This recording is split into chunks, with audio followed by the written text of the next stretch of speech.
Yes, good morning students. Today's topic is law of reciprocal proportion. In before this we have read about three laws: law of the conservation of mass. Second law as law of definite proportion and constant mass, constant composition, and third law law of multiple proportion. Now we will read about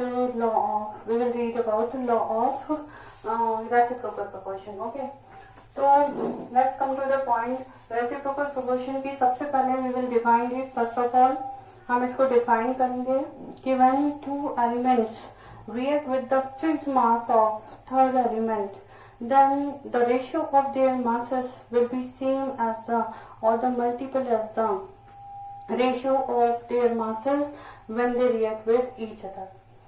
Definition is so long, but you have to understand it. Okay, I write here when two different elements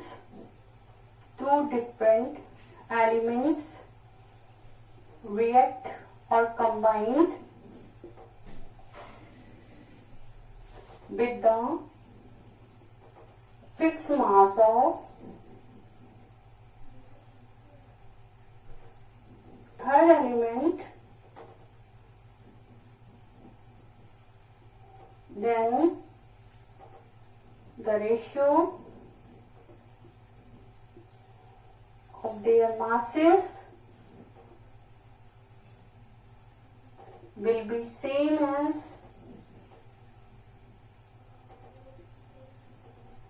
the ratio of their masses when they react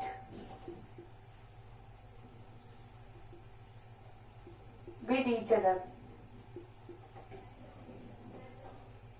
This is the definition of law of reciprocal proportion.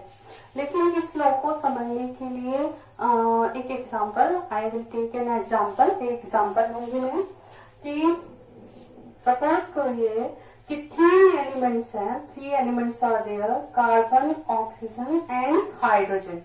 Okay, and two different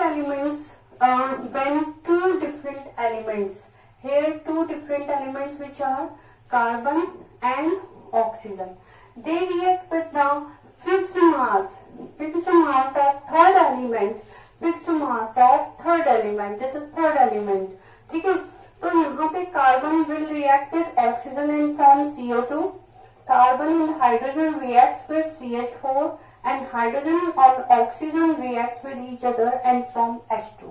ठीक है, different products बनाते हैं. अब तीनों different products की यदि हम मास की यदि हम बातें करें कि we will talk about the masses with which they combine with each other, तो यहाँ पर CH4, we will take CH4, then we will take CO2, then we will take H2O. Okay, 12 gram part by mass of carbon reacts with 4 parts by mass of hydrogen. In CO2, 12 gram of carbon reacts with the 32 gram parts by mass of oxygen. 16 to the 32. Okay, hydrogen 1:2. So 2 parts by mass of hydrogen combines with 16 parts by mass of oxygen. ठीक है, तो here hydrogen का यदि हम निकालें 4 1 जा 4, 4 3 जा 12, 3:1 ratio. Okay, here 4 3 जा 12 and 4 8 जा 32, यानी 3:8. And in H2O 2 1 जा 2, 2 8 जा 16, 1:8. Here fixed mass of hydrogen, you are looking that hydrogen has fixed mass 1 gram, 1 part by mass of hydrogen is there. तो यहाँ पे हाइड्रोजन का ओनली 1 part by mass है दोनों में, और ये दोनों एलिमेंट हमने लिए थे carbon and oxygen, different atom से हैं, डिफरेंट एलिमेंट्स हैं, और ये थर्ड एलिमेंट के फिक्स्ड मास से रिएक्ट कर रहे हैं. तो इसमें इनका कितने पार्ट बाय मास कंबाइन हो रहा है? 3 पार्ट बाय मास. और ऑक्सीजन का हो रहा है 8 पार्ट्स बाय मास। तो जब ये आपस में रिएक्ट करके एक डिफरेंट कंपाउंड बनाते हैं CO2, तो इसमें भी देखो इसका कार्बन का 3 पार्ट्स बाय मास है, यहाँ भी 3 पार्ट्स बाय मास है। ऑक्सीजन का 8 पार्ट बाय मास है, इसमें भी ऑक्सीजन का 8 पार्ट्स बाय मास है। यानी सेम रेशियो हमें मिलेगा थर्ड कंपाउंड में when they react with each other. एक बार फिर से मैं बता दूंगी, इसको आई रिपीट दिस, इसको रिपीट कर देती हूँ मैं। जैसे 2 एलिमेंट्स हैं यहाँ पर, एक तो हाइड्रोजन एक तो कार्बन एंड ऑक्सीजन, ये थर्ड एलिमेंट के साथ कंबाइन हो रहे हैं और 2 प्रोडक्ट बना रहे हैं CH4 एंड H2O। ठीक है, CH4 और H2O में कार्बन का 3 पार्ट बाय मास कंबाइन हो रहा है हाइड्रोजन के 1 पार्ट बाय मास से, और H2O में ऑक्सीजन का 8 पार्ट बाय मास कंबाइन हो रहा है हाइड्रोजन के 1 पार्ट बाय मास से।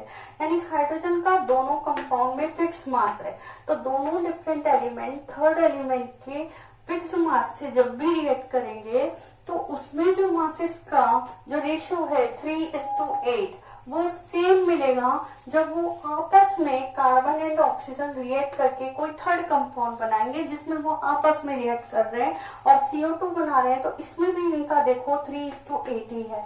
यहाँ पर भी कार्बन का 3 part by mass is combining with the 8 part by mass of oxygen, and in CH4 carbon का 3 part by mass he combine हो रहा है, और इसकी थर्ड कंपाउंड में H2O का ऑक्सीजन का वही 8 पार्ट बाय मास कंबाइन हो रहा है।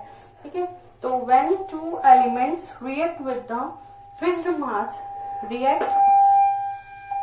react or combine with the fixed mass of a third element, then the ratio of their masses in these compounds will be same as the ratio of their masses will be in the new compound when they react with each other.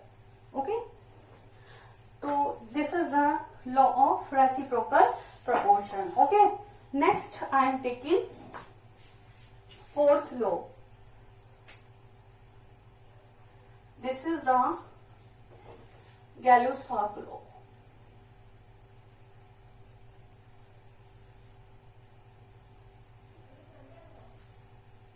Gay-Lussac law.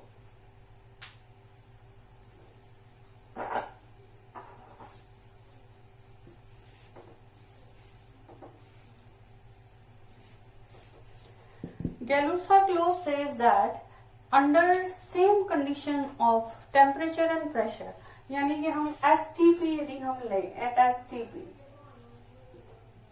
standard temperature and pressure. Pressure means 1 atm pressure, temperature means 273 Kelvin. यदि हम temperature और pressure को fix रखें तो when 2 gases are reacting with each other, then their ratio of volumes will be in the simple whole number ratio, and when the product is also a gas, then its volume will be in the simple ratio of the reacting gases. मतलब it means कि जैसे suppose करो H2 is reacting with Cl2 and forming 2 HCl. This is gas, this is also a gas, this is also a gas. Reacting gases, one volume,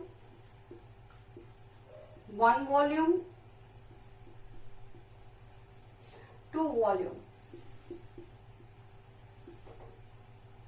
ठीक है, तो 1 volume of hydrogen is combining with 1 volume of Cl2. तो at STP all gases combine with each other in a simple ratio of their volumes.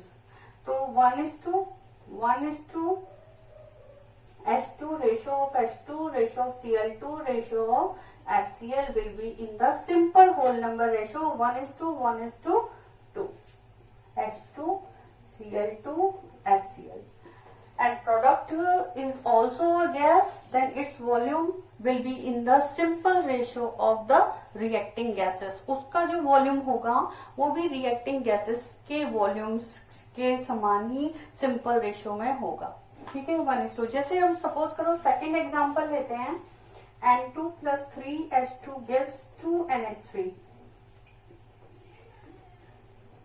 This is gas, this is gas, this is gas. Okay, one volume, 3 volume, this is 3 volume, this is 2 volume. ठीक है, 1:2, 3:2, N2, H2, NH3. Ratio of the gases will be in the simple ratio. ठीक है, तो this is the Gay-Lussac law. So Gay-Lussac states that under same condition of temperature and pressure, the ratio of volumes of reacting gases will be in a simple ratio. And if the product is also a gas, then its volume will be in a simple ratio with the reacting gases. यानी product यदि gas भी है तो उसका भी जो volume होगा वो रिएक्टिंग गैसेस जो आपस में रिएक्ट कर रही हैं उनके समान ही सिंपल रेशियो में होगा. 1:2:3, 3:4:4, 3:2:1 इस तरह से. ओके, इससे ज्यादा नहीं आएगा. तो ये आपका हो गया Gay Lussac law. Next I am taking last I am taking Avogadro law.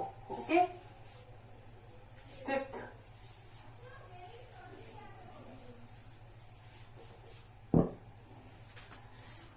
Fifth is Avogadro law. Very important law is this. बहुत important law है ये. Avogadro states that under the same condition of temperature and pressure, gases having same volumes contain the same number of molecules. It means यदि हम STP की बात करें तो STP पर जो भी गैसेस हैं यदि वो उनके वॉल्यूम सेम है तो उनमें जो नंबर ऑफ मॉलिक्यूल्स होंगे वो भी सेम ही होंगे. जैसे for example I am taking 2 cylinders. Suppose करिए ये 2 सिलेंडर्स हैं. ठीक है, पिस्टन लगे. ओके, इस पे हमने प्रेशर अप्लाई किया हुआ है पिस्टन के थ्रू. तो सपोज करो हमने प्रेशर यहाँ पर जो P ले रखा है वो 1 atm प्रेशर ले रखा है. ठीक है, यहाँ पे भी 1 atm प्रेशर ले रखा है.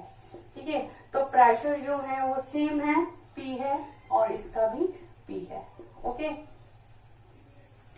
ठीक है, और यहाँ पे हमने कंसंट्रेशन भी सेम ले रखी है, वॉल्यूम सेम ले रखा है. इसका सपोज करो हमने 500 ml ले रखा है तो इसका भी 500 ml ले रखे हैं. यहाँ पर H2 है, यहाँ पर Cl2 है. यदि if same condition of temperature and pressure भी सेम है और हमने जो टेम्परेचर रख रखा है वो 273 केल्विन रख रखा है, यहाँ भी 273 केल्विन रख रखा है. यानी eight STP gases having same volumes contains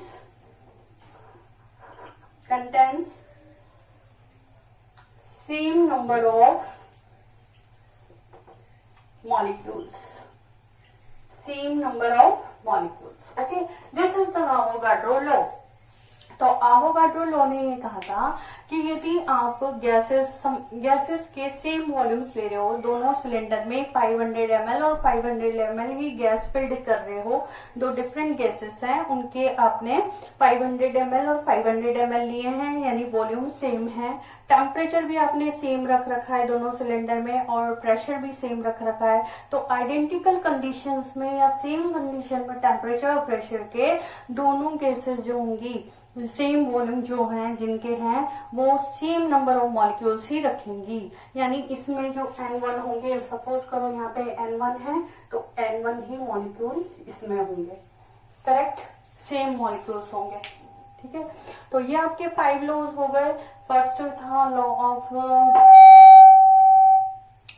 था आपका law of conservation of mass, second आपका था law of multiple proportion, third आपका था law of definite proportion, fourth आपका था law of reciprocal proportion, fifth आपका जो आपने पढ़ा गैलूस, नेक्स्ट आपने पढ़ा था गैलूसाक लॉ, और अब आपने पढ़ा है एवोगाड्रो लॉ। तो ये 5-6 लॉज हैं जो आपको लर्न करने हैं, लॉज ऑफ कॉम्बिनेशन। ठीक है, नेक्स्ट वीडियो में मैं I will meet with you again and we will discuss the next topic, significant figures. Okay, तब तक के लिए गुड बाय, टेक केयर।